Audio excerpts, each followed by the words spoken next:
ரத்த சிகப்பணுக்களை அதிகப்படுத்தும். So red blood செல்ஸை increase பண்ணுறதால ஹீமோகுளோபின் என்று சொல்லக்கூடிய ரத்த புரதம் வந்து நமக்கு போதுமான அளவுக்கு ரத்தத்தில் வர ஆரம்பிக்கும்.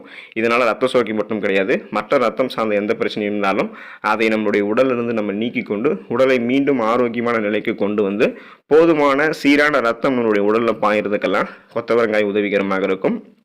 நார் சத்து நிறைந்தது கொத்தவரங்காய் அப்படின்றதால நார் சத்து இல்லாமல் நமக்கு என்னென்ன பிரச்சனைகள் ஏற்படுதோ அது எல்லாத்தையுமே கொத்தவரங்காய் நமக்கு க்யூர் பண்ணும். நாம் சாப்பிடக்கூடிய உணவுகளில் ஃபைபர் என்று சொல்லக்கூடிய நார் சத்து இருக்கக்கூடியது மிகவும் அவசியம்.